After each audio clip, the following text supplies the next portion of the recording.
Hello hi welcome back to my channel. എന്തൊക്കെയുണ്ട് വിശേഷം? എല്ലാവർക്കും സുഖമല്ലേ? ഇന്നൊരു അടിപൊളി നെയ്പ്പത്തിരി റെസിപ്പിയാണ്. പുട്ടുപൊടി വെച്ച് നെയ്പ്പത്തിരി എങ്ങനെ തയ്യാറാക്കാൻ നോക്കാം. പെട്ടെന്ന് റെഡിയാക്കിയെടുക്കാം. സിമ്പിളാണ്, കൂടുതൽ പരിപാടികളൊന്നുമില്ല. അതുപോലെ അരിയൊന്നും കുതിർത്ത് വെച്ച് അരക്കേണ്ട ആവശ്യമൊന്നുമില്ല കേട്ടോ. പുട്ടുപൊടി ആകുമ്പോൾ സിമ്പിളായിട്ട് ചെയ്തെടുക്കാം. ഇങ്ങനെ ചെയ്യാൻ നോക്കാം. ഞാനിത് 1/2 കിലോ അജ്മി പുട്ടുപൊടിയാണ് കേട്ടോ എടുത്തിരിക്കുന്നത്.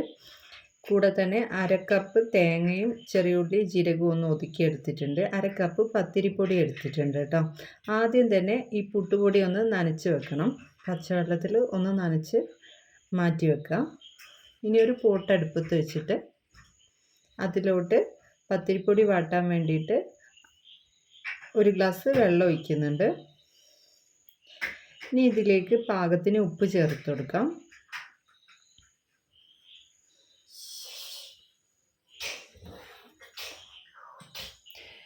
പാകത്തിന് ഉപ്പ് ചേർത്ത് കൊടുക്കാം. കൂടെ തന്നെ ഒതുക്കി വെച്ച തേങ്ങയും ചെറിയുള്ളി ജീരകവും ചേർത്ത് കൊടുക്കാം. ഇനി ഇതൊന്ന് ജസ്റ്റ് തിളപ്പിക്കാം. ഇനി ഇതിലേക്ക് എടുത്തു വെച്ച 1/2 കപ്പ് പത്തിരിപ്പൊടി ചേർത്ത് കൊടുക്കാം. പത്തിരിപ്പൊടി കുറച്ചെടുത്താൽ മതി, കൂടുതൽ ആയാൽ ടേസ്റ്റ് ഉണ്ടാവില്ല കേട്ടോ. ഇനി ഇതിലേക്ക് നനച്ച് വെച്ച പുട്ടുപൊടി ചേർത്ത് മിക്സ് ചെയ്യാം. പത്തിരിപ്പൊടി നന്നായിട്ട് വാടിയതിന് ശേഷം ഇതിലേക്ക് നനച്ച് വെച്ച പുട്ടുപൊടി ചേർത്ത് നന്നായിട്ടൊന്ന് മിക്സ് ചെയ്യാം.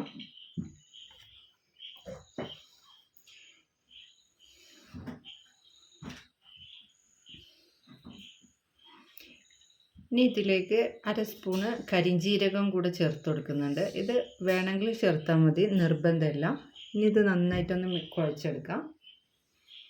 അങ്ങനെ നെയ്പ്പത്തിരിക്കുള്ള പൊടി ഇവിടെ റെഡി ആയിട്ടുണ്ട് കേട്ടോ.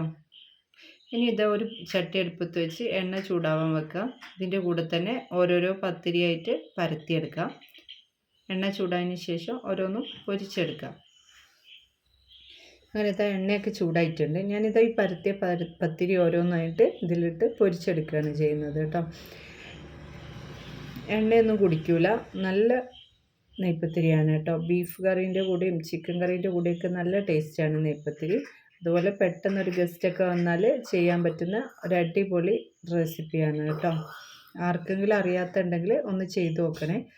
അതുപോലെ തന്നെ എൻ്റെ ചാനൽ ആദ്യമായിട്ട് കാണുകയാണെങ്കിൽ ഒന്ന് ലൈക്ക് ചെയ്യാനും ഷെയർ ചെയ്യാനും സബ്സ്ക്രൈബ് ചെയ്യാനും മറക്കരുത്. ആദ്യമായിട്ടല്ല, നിങ്ങൾ കാണുന്ന ചാനലാണെങ്കിൽ ലൈക്ക് ചെയ്യാനും ഷെയർ ചെയ്യാനും സബ്സ്ക്രൈബ് ചെയ്യാനും മറക്കരുത്.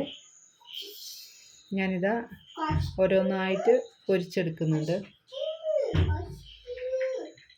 പെട്ടെന്ന് പൊള്ളിച്ച് വരും കേട്ടോ ഈ പത്തിരി.